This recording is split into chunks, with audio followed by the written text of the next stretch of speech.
Welcome to A Kinder World of Commerce. This is Santa Barbara, and I'm Monica Lenches with my co-host Claudia Rucker, bringing you this month's locally owned and socially responsible business, RoHo. Good morning, Caleigh. Thank you so much for being willing to share your story with A Kinder World of Commerce. Your business model is so inspiring to me because it really is an incredible example for people who have both an entrepreneurial spirit and a humanitarian heart. So without getting into me sharing your story, why don't you tell us a little bit about your company, RoHo? First of all, thank you so much for having me, Monica. I love what you're doing here and just appreciate that you give people like me a platform to talk about what we do. So thank you. So as you mentioned, I am the founder of RoHo, and RoHo in Swahili means spirit or kindness, and we say that inspires everything that we do. So we partner with artisan groups across Kenya who handcraft unique and interesting products, and we share those with consumers in the US. We have a line of beaded sandals, we have signature cowhide bags and accessories, we have custom home goods, as well as a fair trade jewelry line. And what we say is we offer beautiful, high quality pieces that empower people through dignified work. And tell us about how your company got started. You know, it's pretty funny. I never thought that I would end up owning a company. I always thought I'd be involved in the nonprofit space, although funnily enough, my first words growing up were new shoes, so maybe it was meant to be. But it all began when I was in college. I was working for a nonprofit in rural Uganda and living with a family over there. And there wasn't much to do on the weekends. So I would take a bus into these larger towns to just kind of find things to do. And these larger towns have these local craft markets that kind of sell local trinkety type items that often women make and then sell to tourists. But these craft markets aren't the most beautiful. They're dusty, have cracked concrete floors, rarely have electricity, things like that. But I remember turning and looking over my left shoulder, and it's because something beautiful caught my eye. And it was a pair of these gorgeous beaded leather sandals that were such a contrast to everything else around me. And at that moment, I knew I was hooked. That was the inspiration for RoHo. So the following summer, I returned to East Africa to conduct the research for my senior thesis, but I had this ulterior motive, this additional goal of mapping out the East African sandal industry to see who makes the best quality shoes, where I can find them, what is the process of making these shoes. And through this research, I was put in touch with this woman named Lydia.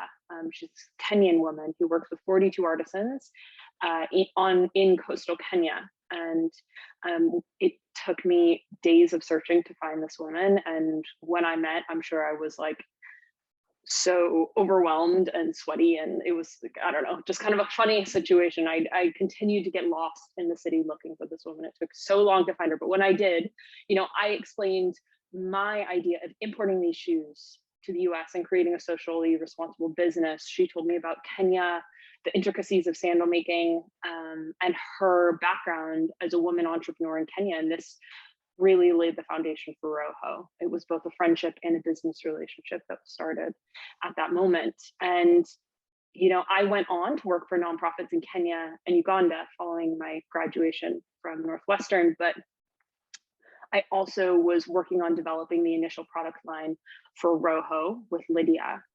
It was, my goal to create a company where consumers were immediately able to be impactful in their purchasing decision. In purchasing a pair of shoes that was handmade by someone, a consumer is able to immediately have an impact in the life of an artisan. So when I returned from East Africa in 2016, after working for nonprofits abroad, RoHo was officially off the ground and running. I just love how you've been able to marry business with being of service. It's just beautiful. That's exactly what I was hoping RoHo would be. Of course, in the nonprofit space, you expect to have impact, but I was really interested in RoHo and figuring out the ways in which business and impact can intersect. You mentioned social responsibility, which then brings me to the next question, which is, what are your company's values? At RoHo, we say we have goods that do good, and we do that in three ways: through our beautiful products, our ethical work, and our economic empowerment. And how do you live those values or operationalize them on a daily basis in your business? Our products are stunning. These products are handcrafted and hand tooled using the finest materials available in Kenya. We're committed to ensuring that our artisans make the highest quality, the most beautiful products that they are capable of, and that consumers see them in that way, that they see them in that light as works of art. You know, our people are people who love that there are slight imperfections and slight differences from one product to another. Secondly, related to ethical work, we make a conscious effort to be as ethical and responsible in our business practices as possible. So what we say is that we're committed to our artisans and their well-being. We pay our artisans fair trade wages and above, wages that are higher than the industry standard, and want to ensure that our artisans are working in a safe and fruitful environment. Additionally, we provide our artisans' children with education grants so that our artisans can choose for their children what quality local schools they want to send their children. And you know, this is all things that we want to convey to our consumers as well, that we're working to make our supply chain as transparent as possible. We want customers to see the faces behind the products.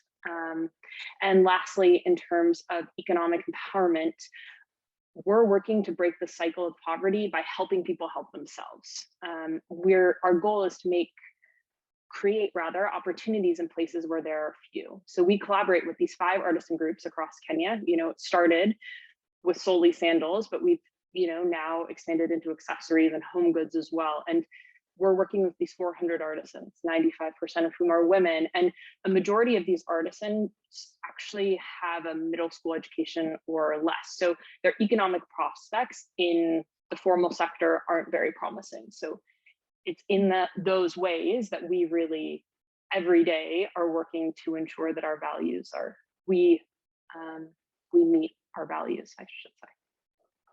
And you shared a story with me that brings up the next question for me, which is, what inspired your business model? So my business model was inspired by my education and experience on the ground while working for nonprofits. So while I was at university, I actually focused a lot of my efforts on studying a field called international development. And this is essentially like investigating how we reduce poverty. And oftentimes this can be done through education, healthcare, economic empowerment. You get the idea, but it can easily be done incorrectly. And to this point, one of my professors told me the story that's hugely impacted the work that we do at RoHo. And I call it the well story. I'm not sure what it's actually called, but an organization, they built a well for a community in Sudan. Previous to this, in the center of town, they built this well. And previous to this, women had to walk 3 miles each way just to collect drinkable water for themselves and their families. And this organization came in and realized how burdensome and inefficient this was for these women to spend hours a day on such an arduous task. And so they thought that they'd solved the problem. They kind of patted themselves on the back, and they left. These women could now spend time on more lucrative activities. But these aid workers returned back to the community 6 months later, and they found that the well was broken. And not only was it broken, the well had been purposely destroyed. And when they investigated, they found that the women themselves, the people who this was supposed to benefit, had actually purposely broken the well.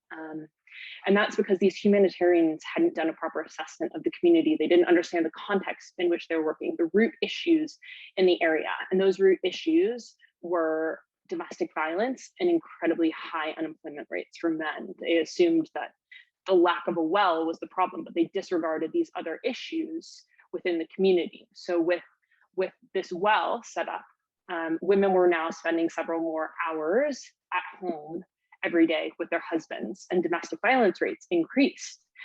These women loved spending hours a day, or not loved, but preferred spending hours a day collecting water because it was a reprieve from the constant abuse they faced in their homes. And domestic violence in this community was commonplace, and there weren't legal repercussions for these men. And so women didn't have real ways out of these abusive situations. So until these domestic violence rates and unemployment issues could be addressed, these women preferred the arduous task of lugging water.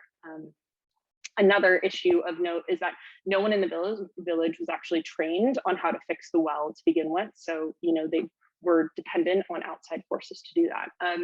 That's a problem for another day. But I guess I just want to say these humanitarians hadn't done like a proper assessment. They didn't understand the context in which they were working. And so in some ways, what they were trying to do backfired, and in some ways did more harm than good. So this story, the well story, along with my experiences living in Uganda, Kenya, and Tanzania, working for nonprofits, they've all impacted me and the work we do at RoHo.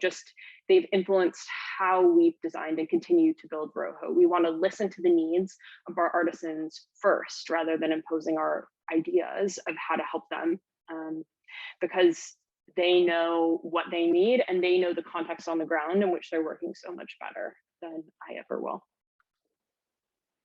And how does that instruct your business model? For me, it always comes back to listening and understanding contexts, and understanding that just because what you're told isn't always what's going on, you can't take everything quite at face value. It keeps me humble because I know that I'm not like from this area and I can't possibly know what's going on. And so it just is a reminder that no matter how much good I'm trying to do, I need to listen to what's not being said as well. I just love your compassionate and respectful heart. It's really, I believe, what is allowing you to do this great work. So if others want to support your efforts, where can they learn more about what you do? You can find us on social media, and that's at rohogoods.com. Well, thank you, Caleigh, for the impactful work you do to help support and serve those who are less privileged than we are. Your work is so inspiring, and I just know that the young people, younger than even you, who love the idea of business and want to do good, but are struggling with how to reconcile those two, they have you as a role model to refer to, because your model bridges that gap beautifully. So Claudia and I look forward to continuing to support you and finding opportunities in which we can continue to build a kinder world of commerce together. So thank you. Thank you so much, Monica. It was such an honor to be here.